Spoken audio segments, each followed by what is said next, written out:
But yeah, going back to the game, we see the Nilfgaard. Now, as I said, the deck is pretty flexible, most likely on both coins, and we see the Nilfgaard taken by Gravesh on blue this time, and going against the Frost.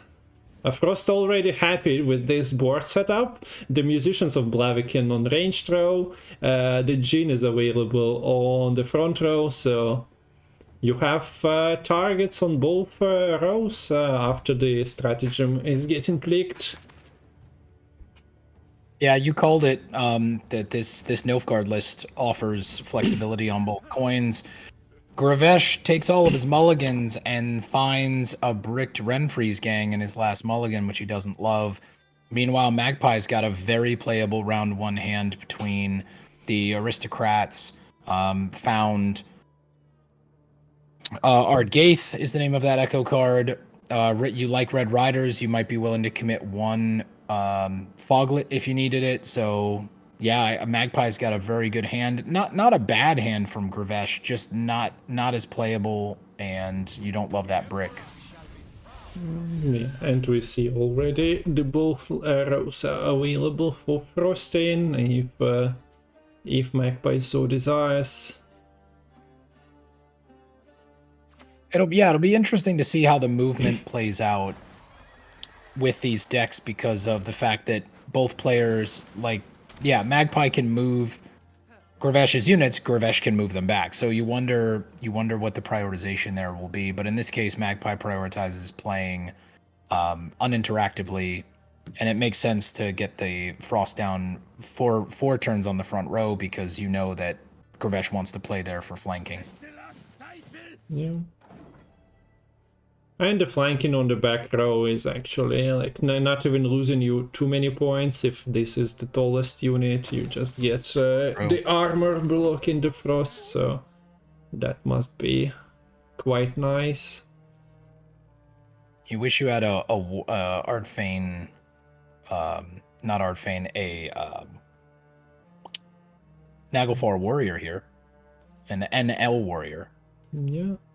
Be able to kill that engine, but I'm sure that Magpie, if he ends up having to play it, will get value out of it in the future. A couple of options here, of course, could create some Frost and then move a unit to damage and kill it with a Bruiser. Could just play the Tyrnalia, possibly. Lots of good options. Okay, so... Right. Well, Pio, yeah, you can move something that does it like a slave driver that doesn't have any value to you, and then you can move out of Frost, or you can move something into Frost that has armor. So yeah, that's the line. That is the takeaway rather for the line.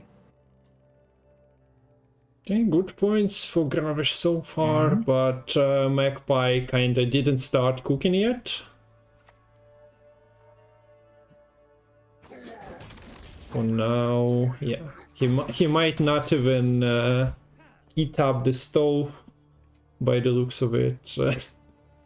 Not playing Frost on both rows, not really killing the engine, so trying to at least turn it off and make them as an armor printer. Might refer to Magpie trying to just get out here.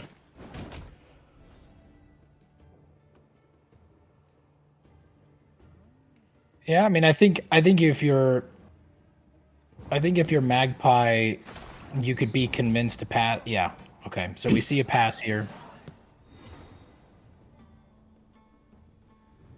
Yeah. So Winter Queen is somewhere in the deck still. And you're probably very happy about that if you're Magpie, that you got to keep your. So you'll get to play Ardgaith in the two rounds that matter. Some very good draws for both players.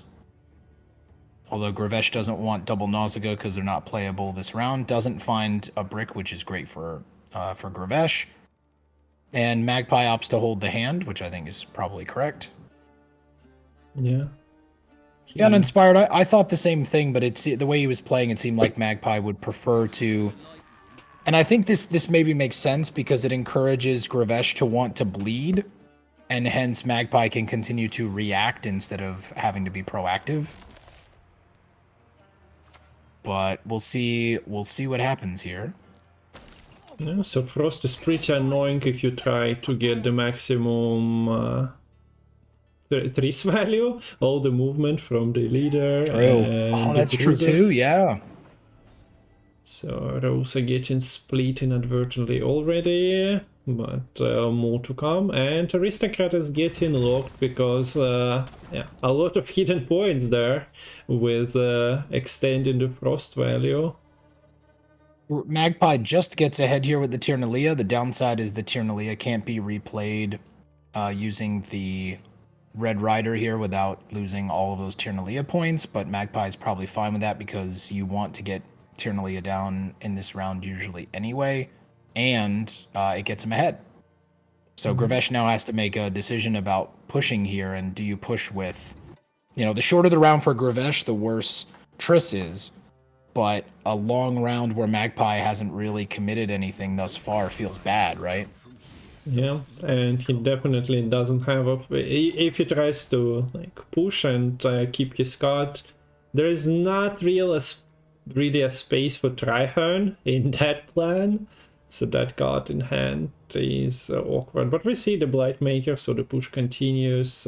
Yeah, trying to at least get something out of Frost, not letting the Frost to actually carry the Winter Queen and Foglets into the next round.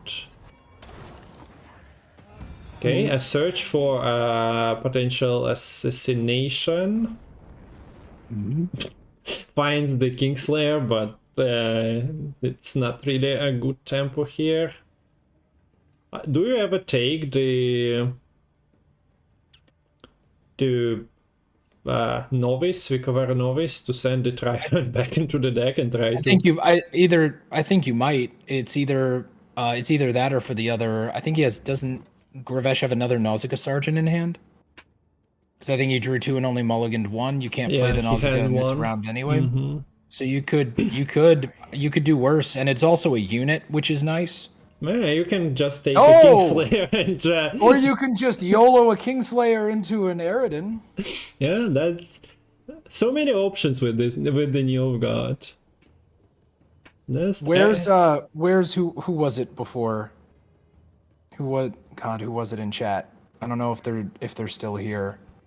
Who was trying to already Isabella was trying to portend a Trahern, and we didn't think about for the second time today that we've seen Rabbit somebody pulling off a Rune Mage runestone, not Nilfgaard runestone, pulling a mill card. Yeah. Ugh. But it makes sense. Like King of Wild Hunt, Eridan, getting killed by the Kingslayer, so at least it's lore accurate. At least it's lore accurate, I like it. So we have to accept it. So Magpie removes a unit to make Triss worse, but also offers the pass. If Gravesh was willing to play the Kingslayer off of the Rune Mage for less points and not to fix his hand, then you have to imagine that the Trahern this round is probably fine too, right? I mean, he's going to see 3 of the top 11 that's cards. a good call if you've seen that and not trying to like fix the hand. You have to imagine that if Gravesh can mill another gold here, he's got to feel good about his chances. So the status of the Karantir Golden Child is not great at the moment. No, look. A pass. It was offered and it was taken. Gels hasn't been played yet, so maybe Gravesh. We could see either the mulligan of the Trahern, or maybe Gravesh holds the Trahern to use, knowing that the Gales hasn't been played. So there's a possibility of still milling a good card that's hiding in hand. Okay, so losing carryover on the Winter Queen, but gaining carryover on the location. I'm surprised that Magpie didn't just play the Navigator there, but does get, also to your point, does get carryover on the Tyrnalia. Yeah, so. And at the same time, like Winter Queen is either getting locked or, well, the Frost is supposed to run out of its steam, right? So It doesn't True. really have any utility outside of just being a 4p tempo. This, assumedly, this Nilfgaard or good lord, assumedly, this card gets instantly locked here. I would imagine. And also, we did see, by the way, Gravesh, obviously, his chat, as you can see the hand as well, did end up mulliganing the Traherne. Yeah. So Gravesh deciding on how to control. There's a couple of different ways to do it, but could be a Ramon, could be just the lock, could be a Vilgefortz. Presumably, you want to hold Vilgefortz for the tall thing, but still several options on Gravesh's part of how to control this, if that's the motive. I suppose you want to control it, and there are not many things you are locking. Like, you kind of dealt with Eredin already. One of the Foglets is out, so your Vilgefortz might be dealing with the second one, if that's an issue. What else is there? Like, you cannot really deal with Oberon too much. Outside of killing it, you cannot lock it. Yeah, and that's a good call from Uninspired as well, that there's only... that the other... Oh, look at this! Oh, yeah, I didn't... Okay, yeah, fair. I didn't expect the Purify, and Nithral becoming a talking point in this match. Nithral becoming a talking point. He's just going out pretty fast, like getting locked or something, but yeah, Magpie feeling like spending Oberon on that play is worth it. It also helps with... yeah, look. You have to do it once more. But is it enough? Have you done enough damage to the Nithral? I mean, yeah, do you... If you're Magpie here, do you Red Riders off of your Tyrnaleo order and just replay the Taskmaster? Yeah, that's what I'm thinking. Yeah, exactly. Yeah, is it happening? Is this the Gwent Masters gameplay we were destined to witness? I'm all in for that. Nah. Wait, nah. That's just the Foglet opener, and then options. Yes. Big money, no whammies. Let's see it. Let's go! Yeah. Let's go! Well, it helps tremendously with dealing with the units on the board. Like, those 2-point units suffering in armor, you can snipe one or two of... Make the Triss worse, yeah. And then we also see that, you know, once the Ard Gaith comes down again, I don't see a world where Magpie is going to lose dominance, given the way that the matchup plays out. So that means that the Navigator should get decent points right now. And there we have it, boys and girls. The Nithral is true and should stay that way, unless we'll see like Renfri coming into play with the damage. Nithral gonna cook. I love it. Yeah, so this Foglet obviously gets clapped by... Now this will become the Gravesh's Vilgefortz target. But the truth is that then you'll be able to play the Navigator on something else, and now there's going to be two really tall units on Magpie side, and you only have enough control for one of them. Now comes Raymond, which should put lots of nice armor on taller units on Gravesh's side to negate some of this frost value. Okay, so what golds haven't we seen from Magpie? We haven't seen Golden Boy. Yeah, I think that's one. What else? Nithral is out, so there is no Toad in the deck. I wonder if you ever play Gels then for a Bruiser? And that's the right just to call. Get value? Good job. Cool. Calling that out, yeah. Yeah, love that. So, of course, there is the leader, bringing that up if you need, and you can send...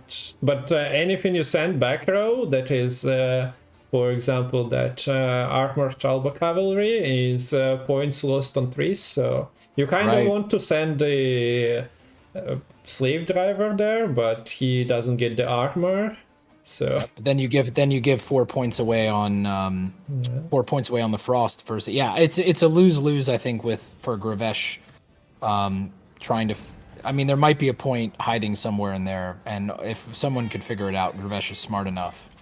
yeah, I guess he just moves it later on, moves it back. So at the moment the armor will be taken, and then on the last leader charge he brings it back. So presumably you play the navigator now because this is the last turn I think you'd get maximum value on the number of turns of frost left on the board. Cool. Okay. Okay.